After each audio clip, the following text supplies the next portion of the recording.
To make landfall in Jamaica later today, maybe later this morning, midday, with sustained winds speeds topping 175 miles per hour. Officials there say at least 3 people on the island have already died trying to prepare for this catastrophic storm.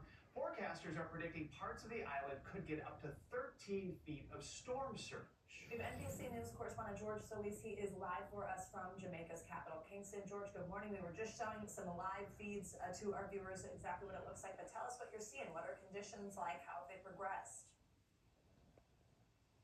Hey, good morning, Savannah and Joe. Yeah, today is the big day. We are just hours potentially from this historic landfall. Here in Kingston, conditions have been deteriorating overnight. We've seen a lot more rain, a lot more wind. Don't be fooled by this lull. We've seen some debris already flying behind me. You can see some of these palm trees and fronds. We're going to see a lot more of that here in the hours ahead. Roads here in Kingston already flooding, but that's just the tip of the iceberg. We expect a lot more flooding, catastrophic flooding, infrastructure failure with some of these projected winds, especially at higher elevations. This storm, no matter how prepared officials are, admit that this is going to be a game changer here for the island. They have been through so many other hurricanes in the past, from Gilbert, Ivan, Beryl last year, but when you talk about a Category 5 storm slamming this island, it is just going to leave an untold level of devastation. While there are resources getting in position to help once this storm passes, getting them here is going to be a challenge, especially if the airports take a hit, especially if roadways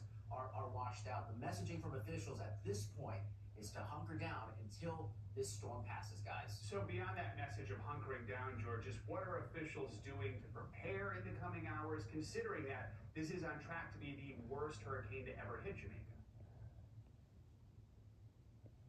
Yeah, so officials have been briefing daily. They have opened shelters across the island here, many of them still not full, which is concerning them, but they do feel that a lot of residents have heeded the warning. They have stayed off the roads. They have got the necessary supplies. A lot of store shelves were starting to run barren with supplies. A lot of people that we've spoken with saying their plan is to stay in place. Now, officials say because of the hurricanes of the past, they have been able to stage resources and supplies where they think it's going to be needed most. They've also been talking to a lot of outside agencies to basically deploy where help is going to be needed, wherever the devastation will be the worst. But again, the challenge here is going to be getting it there once the storm passes.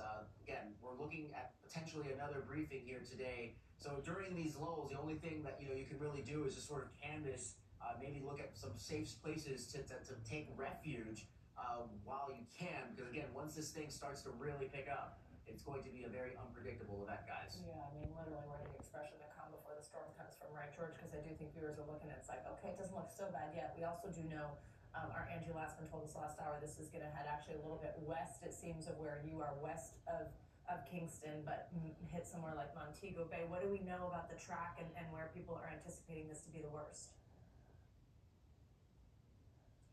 Yeah, so not a meteorologist, but everything that we have been told is because of the eye of the storm. That's where obviously the strongest winds are going to be concentrated. Where this goes, that is going to be where the devastation is most rampant. The concern is in areas like Montego Bay, Ocho Rios. These are tourist hubs. This is where a lot of American tourists and people like to spend their time, a lot of the scenic beaches, a lot of the resorts. We've already seen some reports and images of people there who are concerned and afraid. We've talked to people, Americans, who are there, some are on their honeymoon, who are worried about what this storm is going to do. But again, at this point, there's really not a whole lot they can do except wait for this storm to pass. All right, George Solis, stay safe, and we'll check in with you in a bit. Thank you very much.